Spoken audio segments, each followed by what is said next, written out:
ஒரு காரியத்தை நான் தேடிக்கொண்டிருக்கிறேன். எதை பிரதர்னு நீங்கள் கேட்கலாம். ஆதியிலே இருந்த விசுவாசம், ஆதியிலே இருந்த தேவனோடு உள்ள உறவு, ஆதியிலே இருந்த கிறிஸ்தவம், தேவ பிள்ளைகள், கர்த்தரை விட்டு கொடுக்காத எத்தனையோ விசுவாசிகள், என்ன வந்தாலும் ஏது வந்தாலும்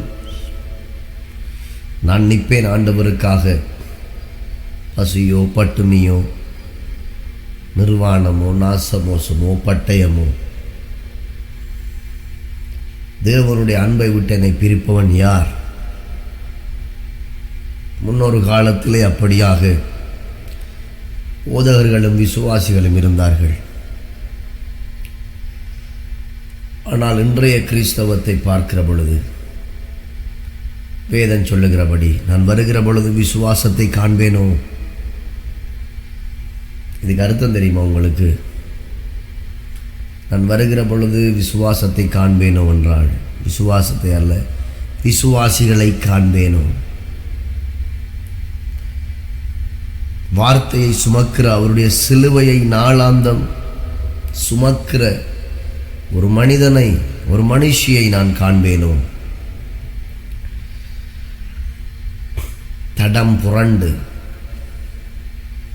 இந்த செல்போன்களை எடுத்து பார்க்கிற நேரத்திலே கிறிஸ்தவம் போற போக்கு, வழியும் சத்தியமும் ஜீவனுமாகிய ஜீவனுள்ள தேவனை தேடுகிற பிள்ளைகளின் வாழ்க்கையில் இருக்கிறதான சொல்லொன்னா காரியங்கள், கல்லையும் மண்ணையும் மற்றும் தேவனை அறியாத எத்தனையோ பேர், அவர்களுக்கு தெரியாது, அறியாமை. ஆனாலும் நான் தேவனை தேடுகிறேன், நான் கடவுளை தேடுகிறேன் என்று அதிகாலையில் எழும்புகிறான், பூவாய்கிறான், ஓடுகிறான், யாத்திரைகள் செல்லுகிறார்கள். அவர்களுக்கு தெரியாது நான் அங்கே போகிறேன். அவர்கள் நினைக்கிறார்கள் நான் கடவுளை தேடுகிறேன் என்று. வழியும் சத்தியமும் ஜீவனுமாகிய ஆண்டவராகிய இயேசு கிறிஸ்துவை தேடுகிற பிள்ளைகள், எல்லாரையும் சொல்லவில்லை, 100ல் ஒரு 5 பேர் அல்லது ஒரு 10 பேர் உண்மை உள்ள போதகர்கள், உண்மை உள்ள விசுவாசிகள் இருக்கிறார்கள். நான் இருந்து யோசிப்பேன், கவலைப்படுவேன். ஆதியிலே இருந்த கிறிஸ்தவமும் ஆதியிலே இருந்த விசுவாசமும் தேவ பக்தியும் அங்கே.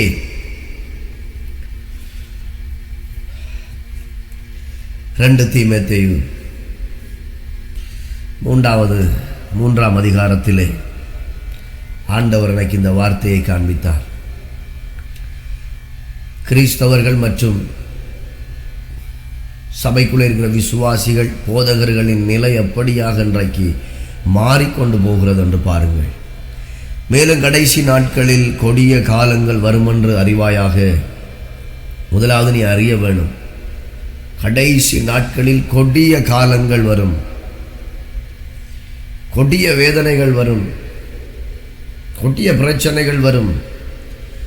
2வது வார்த்தை எப்படியெனில் மனுஷர்கள் தற்பிரியராயும், 1 பணப்பிரியராயும், 2 வீம்புக்காரராயும், 3 அகந்தை உள்ளவர்களாயும், 4 தூசிக்கிறவர்களாயும், 5 தாய் தகப்பன்மாருக்கு கீழ்ப்படியாதவர்களாயும், 6 நன்றி அறியாதவர்களாயும், 7 பரிசுத்தம் இல்லாதவர்களாயும், 8 சுபாவ அன்பு இல்லாதவர்களாயும், 9 இணங்காதவர்களாயும், 10 அவதூறு செய்கிறவர்களாயும், 11 இச்சையடக்கம் இல்லாதவர்களாயும், 12 கொடுமை உள்ளவர்களாயும், 13 நல்லோரை பகைக்கிறவர்களாயும்.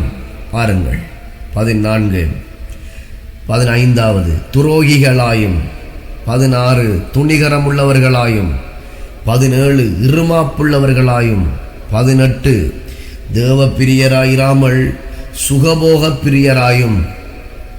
5வது கர்த்தருடைய வார்த்தை 19 தேவ பக்தியின் வேஷத்தை தரித்து அதன் பலனை மறுதளிக்கிறவர்களாயிருப்பார்கள், இப்படிப்பட்டவர்களை விட்டு விலகு.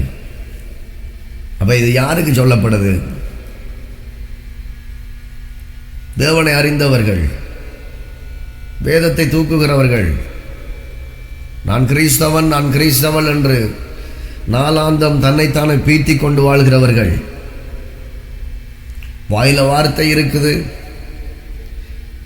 ஒருவேளை சபை கூடுதலுக்கும் போகலாம், குடும்ப ஜபங்கள் இருக்கலாம். ஆனால் தற்பிரியர், பணப்பிரியர், வீம்புக்காரர், அகந்தை, தாய் தகப்பன்மாருக்கு கீழ்ப்படியாதவர்கள், நன்றி அறியாதவர்கள், துரோகிகள், சுபாவ அன்பில்லாதவர்களாயும் அவதூறு செய்கிறவர்கள், இச்சையடக்கம் இல்லாதவர்கள். இன்றைக்கு கிறிஸ்தவத்திலே ஆடைகள் இச்சை அடக்கம் இல்லை. முன்னொரு காலத்திலே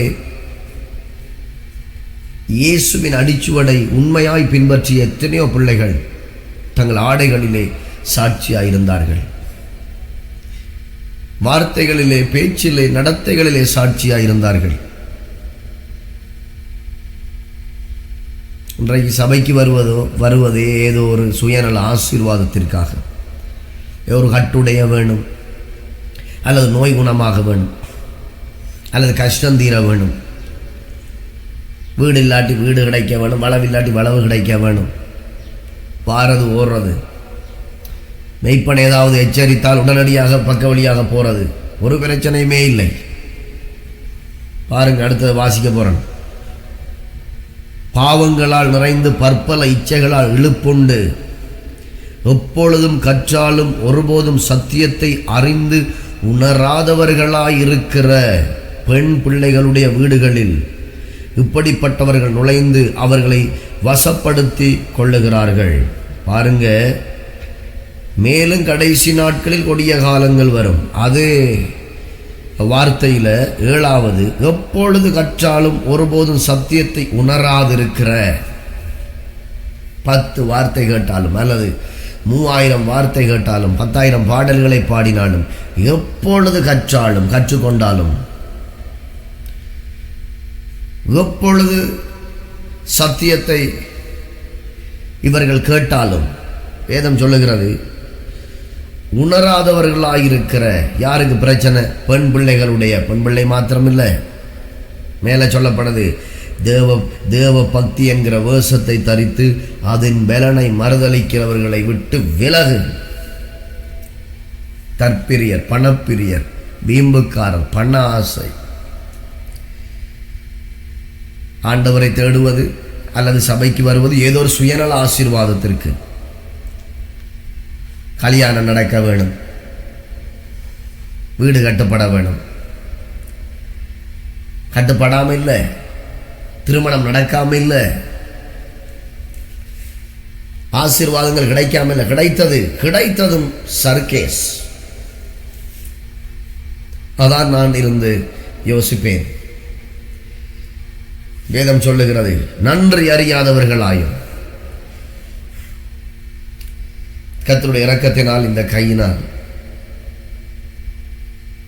தேவ நாம மகிமைப்படட்டும். எத்தனையோ பேருக்கு நாங்கள் உணவளித்து, வீடு இல்லாதவர்களுக்கு எங்களால் முடிந்த எங்களுடைய நண்பர்களிடத்திலேயாவது பேசி வீடுகளை கட்டி கொடுத்து, வளவில்லாதவர்களுக்கு அப்படியாக நாங்கள் செய்து, வெறும் பிரசங்கியாரா மாத்திரம் இல்லாமல் கையை நீட்டி கொடுக்கிற ஒரு தேவனுடைய ஊழியனாக கடந்த காலங்களிலே செய்து வந்திருக்கிறேன். அதை மேலும் செய்ய வேண்டும் என்று விரும்புகிறேன். ஆனாலும் நன்மை செய் தீமை அனுபவி, நன்மை செய் தீமை அனுபவி. அதே போல யாருக்கெல்லாம் என்னுடைய கையினால் தேவ ஆவியானவர் ஏவி இறக்கப்பட்டு நன்மைகளை செய்தேனோ அவர்களெல்லாம் பின்னாடி போய் எனக்கு எய்தது அம்பு.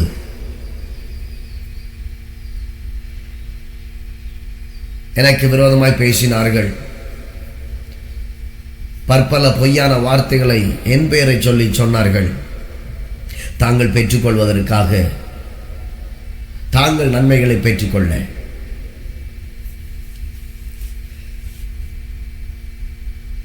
தேவ பிள்ளைகளுக்கு ஒரு காரியத்தை மாத்திரம் சொல்லுகிறேன். எத்தனை பேருக்கு அந்த வாத்து கதை தெரியும்? வாத்து தங்க முட்டை போட்ட கதை. அது ஒண்டா போடுகிற நேரத்தில் அவன் அதை எடுத்தான். ஒரு நாள் பேராசை வந்தது. இந்த வாத்தை ஃபுல்லா வெட்டினால், ஃபுல்லா கீறி பார்த்தால் நிறைய இருக்குமே, ஒவ்வொரு நாளுக்கு முடியாது இருக்குமே. பேராசை வந்தது. வெட்டினான். ஒரே முட்டை இருந்தது, ஒரே தங்க முட்டை. அதோடு அந்த வாத்தின் கதை முடிந்தது. அவனின் வருமானத்தின் கதையும் வாழ்க்கையின் கதையும் முடிந்தது. வாத்து முட்டை போற நேரம் ஒவ்வொன்றாக எடுத்துக்கொள்ளுங்கள். அதை வெட்ட வேண்டும் என்று நினைத்தால் வாழ்க்கையே முடிந்து போகும். எத்தனையோ பேர் பேராசைப்பட்டார்கள். எத்தனையோ பேர் ஊழியக்காரனை மூட்டி கொடுத்து, ஊழியக்காரனை பகைத்து, சபையை பகைத்து, சபைக்குள்ளே இருந்து சில பேரை பிடித்து கொண்டார்கள். சில நன்மை செய்கிறவர்களை பிடித்து கொண்டார்கள். அல்லது போதகரோடு இருந்தார்கள். போதகர் நம்பினார். போதகருக்கு ஃப்ரெண்டா இருக்கிறவர்களை போதகர் ஒரு கள்ளம் இல்லாமல் ஒரு நம்பிக்கையோடு பழகினபடினால் போதகரோடு யாரெல்லாம் ஃப்ரெண்டா இருக்கிறாங்களோ அதை விசுவாசிகளுக்கும் அதை இன்ட்ரடியூஸ் பண்ணி வைத்தார். ஆனாலும் காலப்பொழுதிலே பொல்லாத ஆவி யூதாசுக்குள்ள பூந்தது போல பூந்தது. சபையோடு ஒட்டி கொண்டிருந்தால், போதவரோடு ஒட்டி கொண்டிருந்தால், முட்டையை, தங்க முட்டையை, வாத்து போடுற அந்த தங்க முட்டையை ஒவ்வொன்றாகத்தான் எடுக்க வேணும், நிறைய வேணும் என்று நினைத்தார்கள். வழியிலே போனார்கள். புற கேள்விப்பட்டேன், போதகருக்கு விரோதமாய் பேசினால் பணம், சேர்ச்சிக்கு விரோதமாய் பேசினால் காசு. வேண்டப்பட்டவர்கள், கூட இருந்தவர்கள் மிகவும் மிகவும் கவனமாயிரு. சபைக்குள்ளே வந்தால் திருமணம் நடக்காதா? நடக்கும், கர்த்தர் செய்வார். ஆனால் திருமணத்திற்காக மாத்திரம் சபைக்கு வராது. மாப்பிள்ளை எடுக்க, பொம்பளை எடுக்க மாத்திரம் வராது. ஒரு கட்டுடைய வேணும், ஒரு வீடு கட்டப்பட வேணும். ஆண்டவர் செய்வாரா? செய்வார். அவர் சொல்லியிருக்கிறார், வருத்தப்பட்டு பாரம் சுமக்கிறவர்களே நீங்கள் எல்லாரும் என்னிடத்தில் வாருங்கள், இளைப்பாறுதலை தருவேன். கர்த்தருடைய வார்த்தைக்கு கீழ்ப்படிந்து பெற்றுக்கொள். போதகருக்கு கீழ்ப்படிந்து, சத்தியத்துக்கு கீழ்ப்படிந்து பெற்றுக்கொள். அந்த வாத்து அந்த தங்க முட்டை ஒவ்வொன்றாய் போற நேரம் எடுத்துக்கொள். இது கடைசி காலம். தற்பிரியராய், பணப்பிரியராய், வீம்புக்காரராய், பொருளாசக்காரராய், தூசிக்கிறவர்களாய், அகந்தை உள்ளவர்களாய், நன்றி அறியாதவர்களாய், துரோகிகளாய், துணிகரம் உள்ளவர்களாய், இருமாப்புள்ளவர்களாய், தேவப்பிரியராயிராமல் சுகபோகம், சுயநல ஆசீர்வாதத்திற்காக. அதான் இருந்து நான் தொடக்கத்திலே சொன்னேன், யோசிக்கிறேன். ஆதியிலே இருந்த கிறிஸ்தவம் அங்கே, பயபக்தி அங்கே, தேவனோடு இருந்த உறவு அங்கே. இந்த ஸ்மார்ட் போன்கள் வந்தது. அதன் மூலமாக கிறிஸ்தவம் மிதிக்கப்படுகிறது.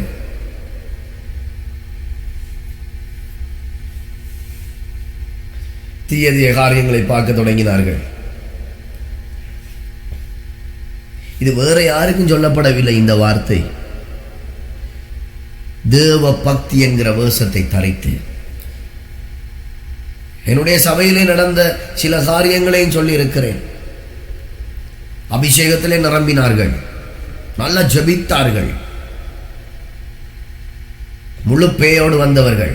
ஆரம்ப நாட்களிலே அவர்கள் இங்கே வருகிற பொழுது முழு பிசாசு. கஷ்டப்பட்டோம். எங்களுடைய சபைக்குள்ளே இருக்கிற எத்தனையோ கதிரைகள் அந்த பிசாசானவன் அலக்களிக்கிற நேரத்தில் அவர்களுக்குள்ளே இருந்து அது உடையும். நாங்களும் நேரம் எடுத்து யுத்தம் பண்ணினோம். ஆனாலும் காலங்கள் கடவப்பட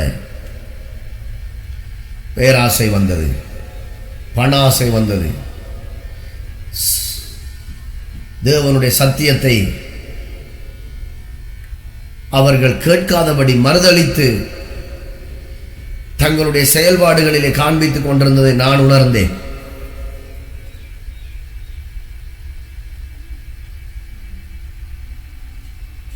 ஆனாலும் கர்த்தருக்கு ஸ்தோத்திரம் உண்டாவதாக. எத்தனையோ பேர் என்னுடைய திருச்சபையில் இருக்கிறார்கள். அதிலே சிலர் தேவனுடைய வார்த்தைக்கு கீழ்ப்படியாமல் பணத்திற்காகவும் சொத்துக்காகவும் ஆசைப்பட்டார்கள். தேவனுடைய வார்த்தையை நேசிக்கவில்லை. சிலர் திருமணத்திற்காக மாத்திரம் நின்றார்கள், முடிந்ததும் சறுக்கினார்கள். ஆனாலும் கர்த்தருக்கு ஸ்தோத்திரம். எத்தனையோ வெளிநாட்டவர்கள் வந்து இன்றைக்கு கூட சபைகளை குழப்புறது வெளிநாட்டவர்கள். பணத்தை கொடுப்பதும் சபையை விட்டு பிரிப்பதும், அவர்கள் வெளிநாட்டிலே வாழ்வது பாவ வாழ்க்கை. அவர்களோடு இணைந்தார்கள் இவர்கள். அந்த ஆவி பிடித்தது. ஆனாலும் கர்த்தருக்கு ஸ்தோத்திரம். நான் பணம் கொடுக்கிறேன், நான் உதவி செய்கிறேன், நான் இப்படி தருகிறேன், அப்படி தருகிறேன், வாருங்கள் என்று சொல்லி இதுவரைக்கும் என்னுடைய சபையிலே ஊழியத்திலே நின்று கொண்டிருக்கிற பிள்ளைகளுக்கும் இந்த பரீட்சை வந்தது. அவர்கள் சொன்னார்கள், உதவி செய்யறண்டா செய்யுங்க, ஆனால் சபையை விட்டு, ஊழியத்தை விட்டு, கர்த்தரை விட்டு, ஆண்டவரை விட்டு வெளியில வந்தால்தான் தருவேன் என்றால் அது வேண்டாம். எப்படிப்பட்ட ஒரு வைராக்கியம்! அதான் நான் சொன்னேன், 100க்கு ஒரு 10% இன்றைக்கு ஜனங்கள் கிறிஸ்தவர்கள் இருக்கிறார்கள். உண்மை உள்ள கிறிஸ்தவர்கள், சத்தியத்தின்படி வாழ்கிற கிறிஸ்தவர்கள் இருக்கிறார்கள். நன்றியற்றவர்களாயும், அவ்வளவு கொடுத்தாலும் நன்றி இல்லை. ஆனபடியினால் எப்பொழுது கற்றாலும் ஒருபோதும் சத்தியத்தை அறிந்து உணராதிருக்கிற பெண் பிள்ளைகளுடைய வீடுகளில் இப்படிப்பட்டவர்கள் நுழைந்து அவர்களை வசப்படுத்திக் கொள்ளுகிறார்கள். ஒருவேளை இன்றைக்கு நீ பெற்றுக்கொள்ளுகிற அந்த ஆசீர்வாதங்களும் பக்க வழியாக பாவத்திலே வருகிற பணங்களும் உனக்கு சந்தோஷமாயிருக்கலாம். ஆனால் இந்த வசனம், இந்த வார்த்தை நிறைவேறும் காலம் வரும். எப்பொழுதும் கற்றாலும் சத்தியத்தை அறிந்து உணராதிருக்கிற பெண் பிள்ளைகள் மாத்திரமல்ல, நோமலாக விசுவாசிகளுடைய தேவ பக்தி என்கிற வேஷத்தை தரித்தவர்களுடைய வீடுகளில் கொடிய காரியங்கள் நடக்கும். கொடிய காரியங்கள் நடக்கும். 2 நியாய தீர்ப்பு. ஒன்று, பூமியிலே நீ உயிரோடு இருக்கிற பொழுதே நடந்துவிடும். 2வது நியாய தீர்ப்பு, தேவன் வருவார், யாவே வருவார். ஒருவேளை சபையை பகைத்துக் கொண்டு, ஆண்டவரை பகைத்துக் கொண்டு நீ வேற சபைக்கு போகலாம். போனாலும் பிரயோஜனம் இல்லை. ஆண்டவர் வருவார். அந்த நேரம் தொடக்கத்தில் இருந்து கேட்பார், கர்த்தருடைய எந்த சபைக்கு கொண்டு வந்து ஆசீர்வதித்தார், எங்க கொண்டு வந்து உன் வாழ்க்கையை கட்டினார், எங்க கொண்டு வந்து ஒரு திருமண காரியத்தை உனக்கு செய்து கொடுத்தார்,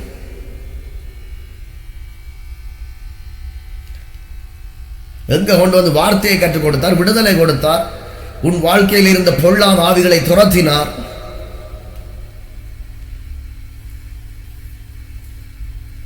ஆண்டவர் பேசிக் கொண்டிருக்கிறார்.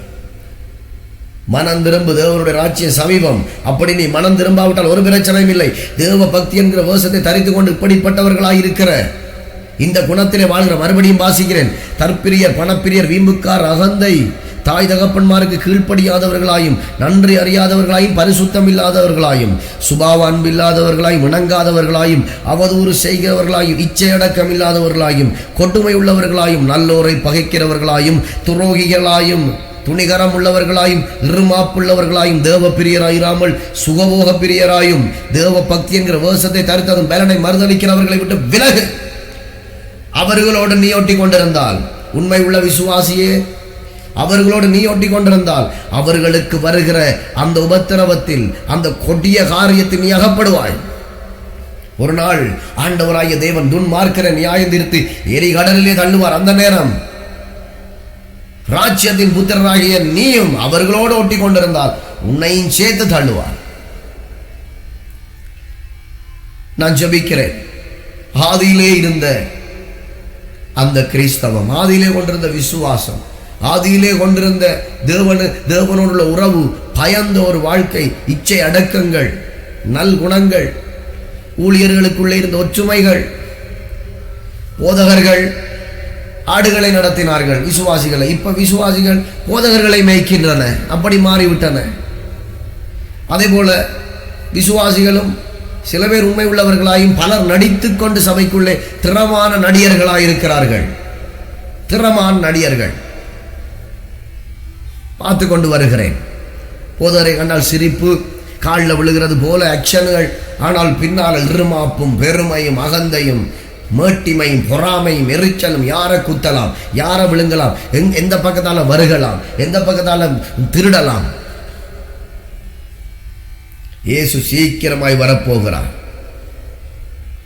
மனம் திரும்பு. தேவனுடைய ராஜ்யம் சமீபம். தேவனுடைய ராஜ்யம் சமீபம்.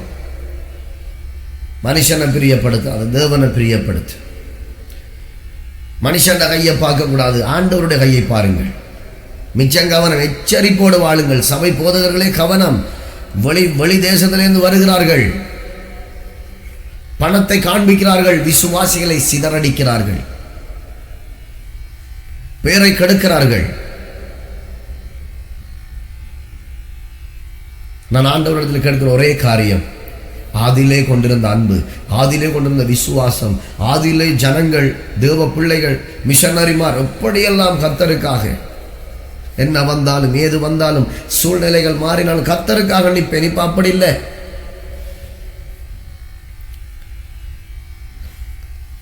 சில பேய்கள் நுழைந்தன, வெளி தேசத்திலிருந்து நுழைந்தன.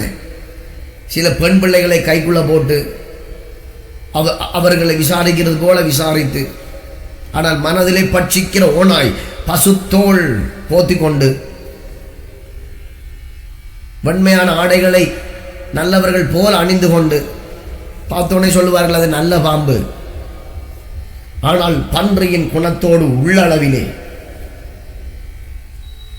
இன்றைக்கு பலரை வஞ்சித்தார்கள், பலர் ஈர்ப்புண்டு போனார்கள், பலர் போய்கொண்டிருக்க, பலர் சிக்குண்டார்கள், பலர் அனுபவித்துக் கொண்டிருக்கிறார்கள், பலர் வாழ்க்கையில நியாய தீர்ப்பு உறங்கிக் கொண்டிருக்கிறது. தப்ப முடியாது. மனம் திரும்பு. தேவனுடைய ராஜ்யம் சமீபம். கர்த்தராகிய ஆண்டவர் சீக்கிரமாக வரப்போகிறார். பாவத்தை அறிக்கை பண்ணு. தேவ பக்தி என்கிற வேஷத்தை தரித்து கொண்டென்றால் இது வெளியில இருக்கிறவர்களை சொல்லவில்லை, சபைக்குள்ளே இருக்கிறவர்களுக்கு இந்த எச்சரிப்பு, போதகர்களுக்கும் மற்றும் விசுவாசிகளுக்குமான எச்சரிப்பு. கிடைச்ச உடனே மாறிடுறது, கிடைச்ச உடனே ஓடிடுறது. அதை விட பெரிய உபத்திரவங்களை அனுபவிக்க வேண்டிய கட்டம் வரலாம்.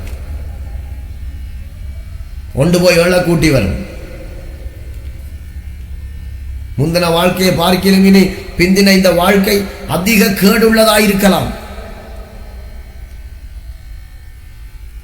மனம் திரும்ப.